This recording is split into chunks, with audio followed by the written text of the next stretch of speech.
अब आप सुनेंगे विश्व गणित दिवस पर रेडियो दस्तक 90.8 एफएम की एक विशेष परिचर्चा। नमस्कार श्रोताओं, रेडियो दस्तक 90.8 एफएम के विशेष कार्यक्रम में आप सभी का हार्दिक स्वागत है। आज 22 दिसंबर अर्थात गणित दिवस पर हम यहाँ पर एक महत्वपूर्ण परिचर्चा के लिए एकत्र हैं। उज्जैन वह धरा जहाँ कवि कालिदास के अमर साहित्य ने विश्व भर में अपनी छाप छोड़ी, वहीं वारामहीर जैसे महान गणितज्ञों ने गणित और खगोल विज्ञान को नई दिशा भी इसी उज्जैन नगरी से दी है। तो विश्व को गणित की एक नई दृष्टि देने वाली उज्जैन नगरी और इसके पहले कम्युनिटी रेडियो दस्तक 90.8 एफएम के स्टूडियो में आज गणित दिवस पर हम विक्रम विश्वविद्यालय के विशिष्ट विद्वानों के साथ एक विशेष परिचर्चा के लिए उपस्थित हैं। हम स्वागत करते हैं विक्रम विश्वविद्यालय के कुलगुरु प्रोफेसर अर्पण भारद्वाज साहब का। स्वागत है गणित अध्ययनशाला विक्रम विश्वविद्यालय उज्जैन के विभागाध्यक्ष डॉक्टर संदीप तिवारी साहब का। और इस परिचर्चा में भागीदारी करने के लिए हमारे बीच उपस्थित हैं एक शोधार्थी जो विक्रम विश्वविद्यालय से ही गणित विषय में अपना शोध कार्य पूर्ण कर रही हैं, कुमारी आकांक्षा त्रिवेदी। आप सभी का बहुत बहुत स्वागत। तो लीजिए हम परिचर्चा आरंभ करते हैं। पहला ही प्रश्न हम विक्रम विश्वविद्यालय के माननीय कुलगुरु महोदय से करते हैं। सर, एक कुलगुरु के रूप में विक्रम परिक्षेत्र में शोध और शोधार्थियों को हमेशा आप प्रेरित करते रहे हैं और गणित भी शिक्षा में केवल एक विषय नहीं बल्कि तार्किक सोच से समाज को दिशा देने वाला एक माध्यम माना जाता है। तो सर, आपसे ये जानना चाहेंगे कि शिक्षा और शोध के संदर्भ में आप गणित को किस प्रकार से देखते हैं? जी गिरीश जी, आपका प्रश्न बहुत ही सुंदर है। मैं ऐसा विचार करता हूँ कि गणित केवल एक शैक्षणिक विषय नहीं है बल्कि एक मानसिक अनुशासन है।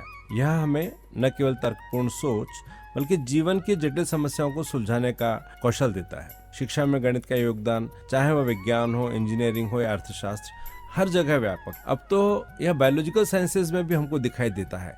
बायोलॉजिकल साइंसेज भी गणित के बगैर अधूरी हैं जी। और जो विकास बायोलॉजिकल साइंसेज में हम देख रहे हैं, विशेषकर तकनीकी का जो दखल उसमें बढ़ रहा है, वह मुख्यतः गणित के होने से ही संभव हो पाया है। और शोध के क्षेत्र में गणित न केवल नई संभावनाओं को खोलता है, खंगालता है, बल्कि इसे व्यावहारिक जीवन में लागू करने के भी अवसर गणित अब दे रहा है। बहुत बहुत धन्यवाद सर। बहुत ही सरल शब्दों में आपने हमारे श्रोताओं को ये बात समझाई है। श्रोताओं, जैसा कि आपको बताया कि आज हमारे बीच विक्रम विश्वविद्यालय के गणित विभाग के अध्यक्ष डॉक्टर संदीप तिवारी जी भी उपस्थित हैं। तो अगला प्रश्न सर आपसे है कि आप चूंकि इस महत्वपूर्ण पद पर सक्रियता से कार्य कर रहे हैं और आज हम गणित दिवस भी मना रहे हैं, कृपया इस दिवस के महत्व के बारे में हमारे श्रोताओं को बताइए। धन्यवाद पंड्या जी। आज हम 22 दिसंबर को गणित दिवस सेलिब्रेट कर रहे हैं। इस गणित दिवस ये केवल एक उत्सव नहीं है बल्कि इसे शोध और अध्ययन के केंद्र में लाने का एक प्रयास भी है। छात्रों को गणित में रुचि जगाने के लिए इंटरडिसिप्लिनरी शोध कार्य को बढ़ावा देना चाहिए। उदाहरण के लिए हम कह सकते हैं जैसे गणित और कंप्यूटर विज्ञान का समन्वय डेटा विज्ञान और आर्टिफिशियल इंटेलिजेंस में कुछ नई खोजों को जन्म दे सकता है। गणित दिवस को मनाने के लिए बायोकेमिस्ट्री गणित के साथ हम इंक्लूड कर सकते हैं, गणित को केमिस्ट्री के साथ कर सकते हैं। इस गणित दिवस को मनाने के लिए संस्थानों को अंतर्राष्ट्रीय स्तर पर गणित के विशेषज्ञों को जोड़कर कार्यशालाओं और सेमिनारों का आयोजन भी करना चाहिए। विभिन्न विषयों से जुड़ाव की बात आपने गणित के लिए की है सर, बहुत बहुत धन्यवाद। धन्यवाद पंड्या जी। तो देखिए, गणित दिवस मनाना केवल एक दिन का आयोजन नहीं बल्कि यह गणित की ओर लोगों का ध्यान आकर्षित करना है और ये बहुत बड़ा अवसर है। ये गणित दिवस जो है वो महान गणितज्ञ श्रीनिवास रामानुजन को समर्पित है क्योंकि ये उनका जन्मदिन 22 दिसंबर को मनाया जाता है और इस वर्ष हम ये उनकी 138वां जन्मदिवस मना रहे हैं जिन्होंने अपनी विलक्षण प्रतिभा से विश्व को चकित कर दिया। गणित दिवस हमें यह याद दिलाता है कि गणित केवल एक विषय नहीं बल्कि समाज में विकास का मूल है। यह विद्यार्थियों और शोधकर्ताओं के लिए प्रेरणा का स्रोत भी है। बहुत बड़ी बात आपने कही सर कि गणित एक विषय नहीं है बल्कि समाज के विकास का मूल है। हमारा अगला प्रश्न आकांक्षा त्रिवेदी से है जो कि शोधार्थी है गणित विषय की। आकांक्षा, आप ये बताएं कि आपकी पीएचडी आप गणित में कर रही हैं, इसमें क्या विषय है और यही विषय आपने क्यों चुना? मेरा पीएचडी का विषय ज्योतिष शास्त्र में गणितीय गणनाओं के महत्व पर आधारित है। मैंने इसे इसलिए चुना क्योंकि यह विषय गणित और ज्योतिष दोनों के अद्भुत संयोजन को दर्शाता है और भारतीय वैज्ञानिक परंपरा में इसका बहुत महत्व है। बिल्कुल, तो ये महत्व बाकी विद्यार्थियों के लिए भी प्रेरणा बने, ये हम उम्मीद करते हैं। तो अगला प्रश्न माननीय कुलगुरु महोदय प्रोफेसर भारद्वाज जी, आपसे है कि आपने लंबे समय तक सर शिक्षण और प्रशासन दोनों में कार्य किया है, तो कृपया आप इस बात पर थोड़ा सा प्रकाश डालिए कि गणित का शिक्षा में क्या स्थान है और वह अन्य विषयों के साथ किस प्रकार से जुड़ा हुआ है। देखिए, मैं बतलाना चाहूँगा श्रोताओं को रेडियो दस्तक कि गणित वह विषय है जो हमें तार्किक सोच और समस्या समाधान का कौशल प्रदान करता है। विज्ञान हो, इंजीनियरिंग हो या सामाजिक विज्ञान हो, आप हर जगह गणित की भूमिका देख सकते हैं। यह हमें न केवल अंकों और समीकरणों से परिचित कराता है, बल्कि व्यवस्थित और अनुशासन सोच का विकास गणितीय माध्यम से ही हो सकता है। आज के युग में डाटा एनालिसिस, आर्टिफिशियल इंटेलिजेंस और मशीन लर्निंग जैसे क्षेत्र जिस प्रकार से विकसित हुए हैं, वह सभी क्षेत्रों में गणित के योगदान उसको दिखलाता है। बहुत बहुत धन्यवाद सर। माननीय तिवारी साहब से हमारा प्रश्न है कि अभी आपने श्रीनिवास रामानुजन जी का उल्लेख किया था। ये सर्वविदित है कि सर उनकी कई खोजें हैं जो गणित को नई ऊंचाइयों पर ले गई, लेकिन क्या आप हमें उनकी कुछ ऐसी खोजों के बारे में बता सकते हैं जो अभी भी दुनिया के सामने पूरी तरह से नहीं आ पाई हैं? बिल्कुल ठीक है। यह एक बहुत ही महत्वपूर्ण और रोचक प्रश्न है। रामानुजन जी ने गणितीय विश्लेषण, संख्या सिद्धांत, अनंत श्रेणियों और निरंतर भिन्नों में गहन योगदान दिया। उनकी कई खोजें उनके प्रसिद्ध नोटबुक्स में भी दर्ज हैं, जो कि आज प्रचलन में भी हैं और बहुत कई जगह लाइब्रेरी में भी उपलब्ध हैं। आज हम कॉस्मोलॉजी में जो भी कार्य कर रहे हैं या पाई के मान को एग्जैक्ट 3 बिंदुओं तक कर रहे हैं, वो सब जो खोज आज सामने आ पाई हैं, उसकी पूरी वजह श्रीनिवास रामानुजन जी का पूरा कार्य है। इनमें से कई खोजें आज भी शोधकर्ताओं के लिए पहेली हैं, जैसे उनके मॉक थीटा फंक्शन। यह फंक्शन गणित के आधुनिक सिद्धांतों में उपयोग किए जा रहे हैं, लेकिन उनकी पूरी क्षमता को अभी भी समझना बाकी है। जी बिल्कुल, बहुत बहुत महत्वपूर्ण जानकारी आपने दी। आकांक्षा से हम पुनः अपना प्रश्न आगे बढ़ाते हैं कि आप चूंकि शोधार्थी हैं और विक्रम विश्वविद्यालय से ही आप अपना शोध कार्य कर रही हैं, तो निश्चित रूप से एक अनुकूल वातावरण आपको यहाँ पे शोध के लिए मिल रहा होगा। तो हमें थोड़ा उस वातावरण के बारे में बताएं। आपके निर्देशक कौन है, थोड़ा और वहाँ से किस तरह से सहयोग मिलता है, वो हमें थोड़ा सा बताएं। जी सर, मेरे गाइड ने मुझे सही दिशा में मार्गदर्शन दिया है। उन्होंने मुझे विषय की गहराई को समझने, कठिनाइयों को हल करने और नई दृष्टिकोण को विकसित करने में बहुत मदद की है। उनके अनुभव और ज्ञान ने मेरे शोध को एक मजबूत आधार दिया है। जी सर, यह मेरा सौभाग्य है कि मेरे गाइड डॉक्टर संदीप कुमार तिवारी जी हैं। अरे वाह, क्या बात है। और सर के साथ ही आप परिचर्चा में आज भागीदारी कर रहे हैं, ये बहुत बड़ा सौभाग्य है।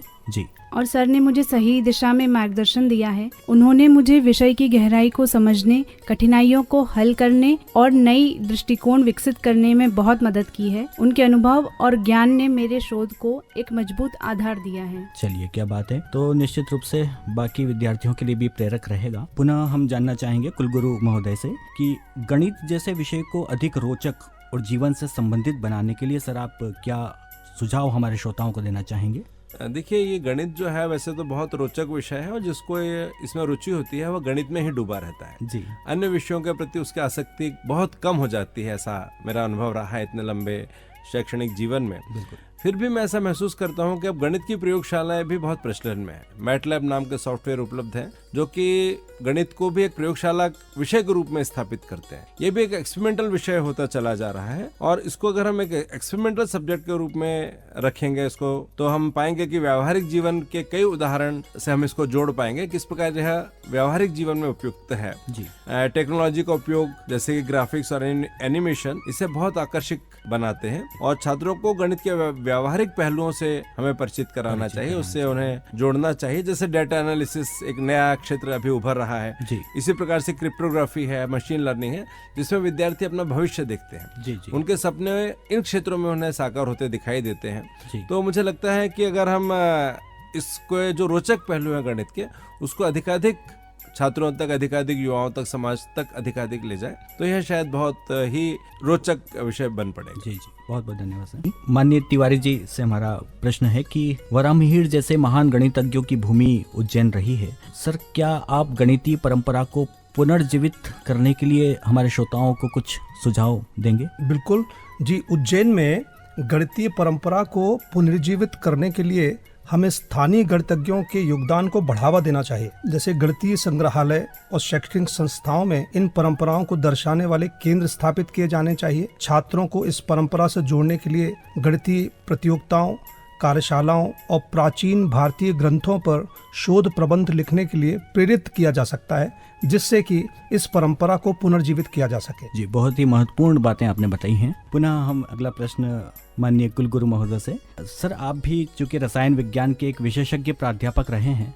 और कई सरल उदाहरण से केमिस्ट्री के अध्यापन कौशल के लिए आपको जाना जाता है। गणित को भी आमतौर पर एक जटिल और तकनीकी विषय के रूप में देखा जाता है, लेकिन ये समाज और देश के विकास में भी अपना योगदान तो देता ही है। तो सर, आप सरल उदाहरणों से हमें इस पर प्रकाश डालने का प्रयास करें। जी, मैं कहना चाहूँगा जी कि गणित जो है यह वास्तव में तो समाज की रीढ़ है। कोई भी आधुनिक समाज तब तक प्रगति नहीं कर सकता जब तक कि वह गणित पर अवलंबित न हो। जी यदि हम इसे सरल उदाहरणों से समझें तो आप जनगणना को लीजिए, आप चाहे तो कर प्रणाली को लीजिए, आप चाहे तो इंफ्रास्ट्रक्चर प्रणाली की बात करिए, इंफ्रास्ट्रक्चर विकास की बात कीजिए।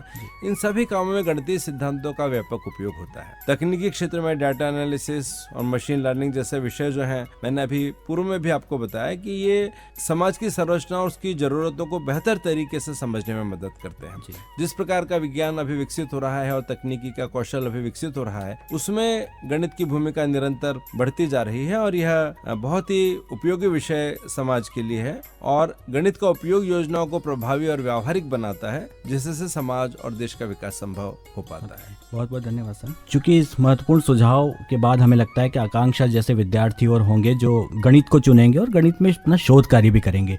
तो आकांक्षा, आप हमें ये बताएं कि आपका जो शोध है वो समाज या विज्ञान के लिए क्या योगदान दे सकता है, जिस विषय पर आप पीएचडी कर रहे हैं। जी सर, मेरा शोध विषय जो है ज्योतिष शास्त्र में गणितीय गणनाओं का महत्व, यह जो विषय है यह आगे शोधार्थियों के लिए एक नया क्षेत्र खोलता है और साथ ही इसके माध्यम से गणित को एक नए दृष्टिकोण से देखने का अवसर मिलेगा। यह न केवल शोधार्थियों बल्कि समाज के अन्य कई क्षेत्रों में भी उपयोगी साबित हो सकता है। चलिए, तो हम आपको शुभकामनाएं देते हैं कि आप आपका शोध कार्य बहुत अच्छे से पूर्ण करें और आपका शोध कार्य समाज के लिए उपयोगी भी बने। धन्यवाद सर। विक्रम विश्वविद्यालय गणित विभाग के अध्यक्ष डॉक्टर संदीप जी तिवारी से हम जानना चाहेंगे कि आपके शोध और शिक्षण के अनुभव को देखते हुए सर, गणित को समाज में व्यावसायिक और तकनीकी दृष्टि से और अधिक कैसे प्रासंगिक बनाया जा सकता है, इस पर आप थोड़ा सा प्रकाश डालेंगे प्लीज। बिल्कुल पंडित जी, आप बिल्कुल सही बोल रहे हैं कि ये गणित को समाज में अधिक प्रासंगिक बनाने के लिए इसे वास्तविक जीवन के व्यावसायिक और तकनीकी अनुप्रयोगों से जोड़ना जरूरी है। उदाहरण के लिए आज के समय में cryptography, data science, artificial intelligence जैसे क्षेत्रों में गणित की अत्यधिक मांग है।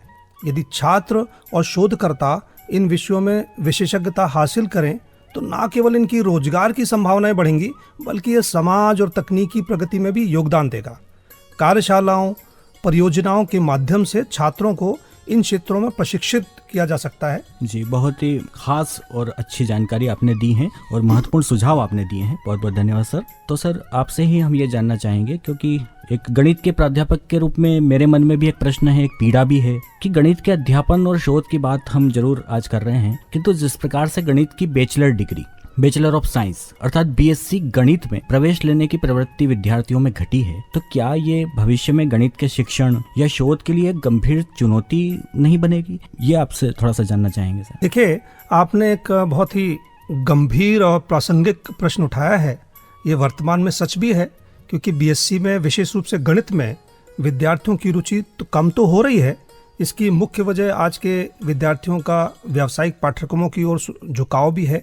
साथ ही स्कूल स्तर पर गणित को कठिन मानने की जो धारणा है, इससे रोजगार अवसरों को लेकर असमंजस भी बड़ी वजह मिलती है। स्थिति को बदला जा सकता है। जैसे आज नए परिवेश में कुछ मैथ्स कंप्यूटिंग में भी कार्य किया जा रहा है, जिससे कि बच्चे जो कंप्यूटर साइंस हो या आईटी हो या आर्टिफिशियल इंटेलिजेंस हो या डेटा साइंस हो, उसके अलावा भी मैथ्स कंप्यूटिंग में बीएससी की ओर रुझान कर सकते हैं। ये नए कोर्सेज यूनिवर्सिटी में लॉन्च भी हुए हैं। सबसे पहले हमें गणित की प्रासंगिकता को उजागर करना होगा।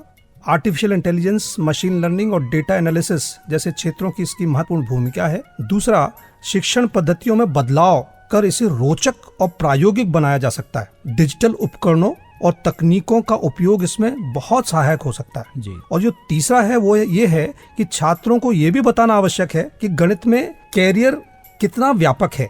इसके अलावा सरकार और शैक्षणिक संस्थानों को छात्रवृत्तियां और बेहतर प्लेसमेंट की सुविधाएं भी प्रदान करनी होंगी। जी बिल्कुल, तो सभी कॉलेजेस को इस दिशा में आगे बढ़ना होगा जो महत्वपूर्ण सुझाव आपने दिया है, तभी हम पुनः उस बीएससी की रीढ़ को पुनर्जीवित कर सकते हैं। माननीय तिवारी साहब से हमारा अगला प्रश्न है कि आपका गणितीय शोध और शिक्षण का सर एक लंबा अनुभव है। आज गणित दिवस पर आप हमें ये बताएं कि गणित को कैसे शोध और अध्ययन के केंद्र में लाया जा सकता है। बिल्कुल ठीक पंडित जी आप बोल रहे हैं।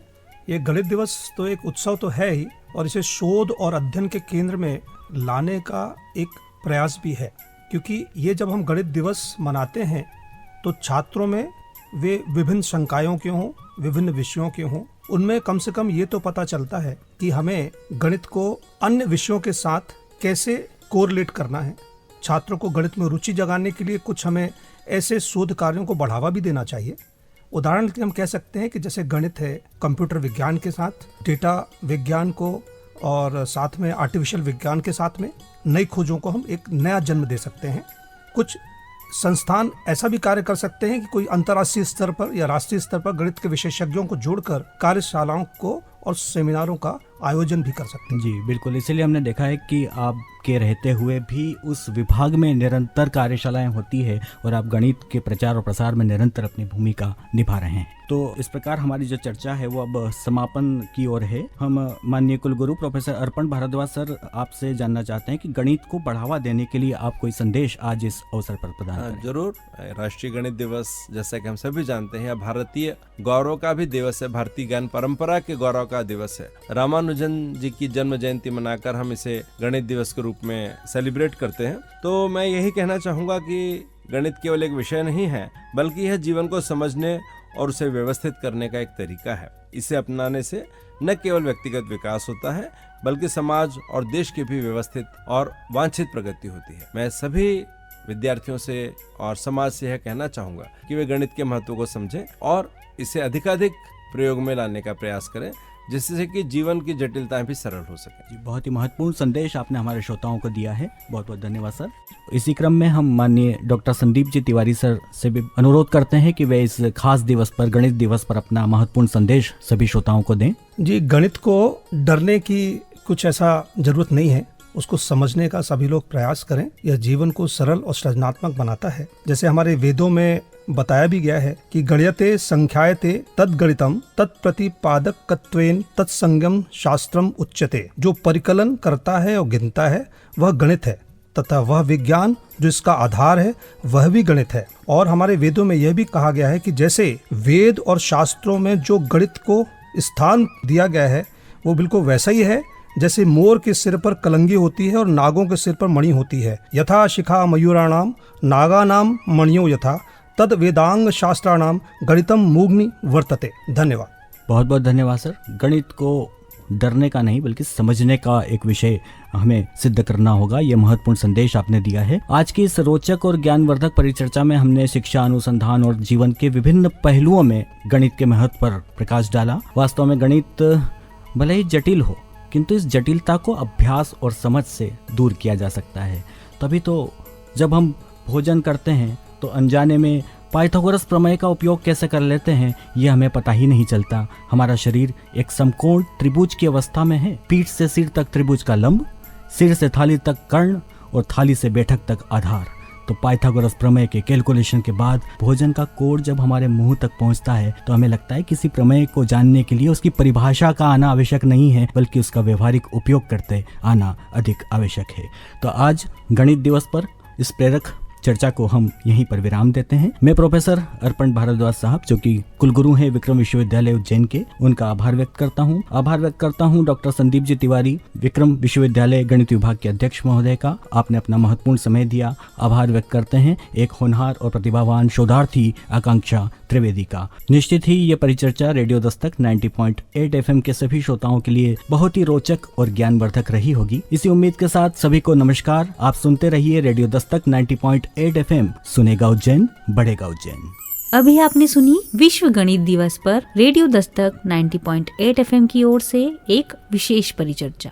रेडियो दस्तक